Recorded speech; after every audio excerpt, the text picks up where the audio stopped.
दोस्तों, हम सब ने ब्लैक होल के बारे में सुना है। एक ऐसा राक्षस जो हर चीज़ को निगल जाता है, यहाँ तक कि रोशनी को भी। लेकिन क्या आपने कभी सोचा है कि वो सारी चीज़ें जाती कहाँ हैं?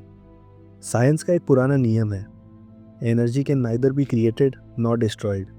अगर ब्लैक होल सब निकल रहा है तो कहीं ना कहीं से वो बाहर भी निकल रहा होगा। यहीं से शुरू होती है एक ऐसी थियरी जो बड़े बड़े साइंटिस्ट का दिमाग घुमा देती है, द वाइट होल। अगर ब्लैक होल एक एंट्री है तो वाइट होल इस यूनिवर्स का एग्जिट है।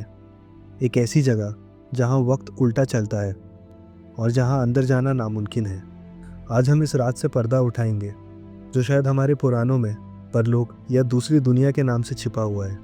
आइंस्टाइन की जनरल रिलेटिविटी की इक्वेशन ने ब्लैक होल को प्रेडिक्ट किया था, और वही इक्वेशन एक और चीज़ की तरफ इशारा करती है जिसका नाम है वाइट होल।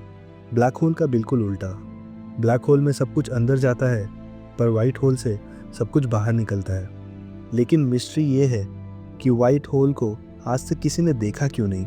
कुछ साइंटिस्ट का मानना है कि वाइट होल हमारे इस यूनिवर्स में है ही नहीं, बल्कि मल्टीवर्स के बीच एक ऐसा रास्ता है जिसे हम वॉर्म होल कहते हैं। सोचिए, एक तरफ ब्लैक होल है जो आपको निगलता है, और आप एक लंबे टनल से होते हुए दूसरी तरफ एक वाइट होल से बाहर निकलते हैं, लेकिन किसी और ही यूनिवर्स में, किसी और ही टाइम में। अब थोड़ा पीछे मुड़ते हैं तो हमारे वैदिक शास्त्रों में और पुराणों में भुवना कोशा का जिक्र है, जहाँ पे बताया गया है कि हमारे जैसे इनफाइनाइट ब्रह्मांड है।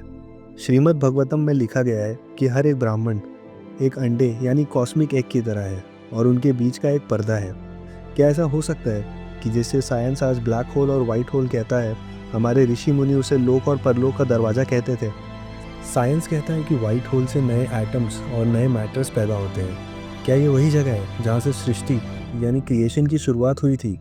कई लोग मानते हैं कि हमारा बिग बैंग असल में एक बहुत बड़ा वाइट होल का एक्सप्लोजन था। वाइट होल की सबसे डरावनी बात है वक्त, यानी कि टाइम। वाइट होल के अंदर फिजिक्स का नियम उल्टा है। अगर आप एक वाइट होल को देखेंगे तो आपको ऐसा लगेगा जैसे आप मूवी को पीछे यानी रिवाइंड करके देख रहे हैं। यहाँ एक सवाल उठता है, क्या एलियंस इस टेक्नोलॉजी का यूज़ करते हैं?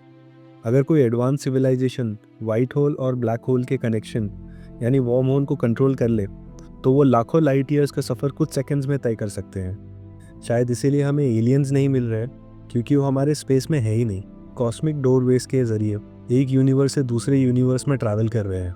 दोस्तों, वाइट होल्स हमें शायद एक मैथ्स का हिस्सा लगे, पर हमें यह बताती है कि हम इस यूनिवर्स में कितने छोटे हैं। ब्लैक होल मौत है तो शायद वाइट होल जन्म है, एक ऐसा चक्र जो कभी ख़त्म नहीं होता। हम आज भी अंधेरे में हैं। हम सिर्फ उन्हीं स्टार्स को देख पा रहे हैं जो हमें रोशनी दे रहे हैं, पर उन स्टार्स को कोई नहीं देख पा रहा है जो हमें कहीं और ले जा सकते हैं। आपको क्या लगता है, कभी हम एक वाइट होल को ढूंढ पाएंगे, या फिर मौत के बाद हम सबको इसी रास्ते से गुजर के एक नई दुनिया में जाना है? अपने थॉट्स कमेंट में ज़रूर लिखना। अगर आपको ये कॉस्मिक सफ़र पसंद आया तो चैनल को सब्सक्राइब करें और बेल आइकन को दबाएं। मिलते हैं अगले मिस्टीरियस एपिसोड में। तब तक के लिए जय हिंद।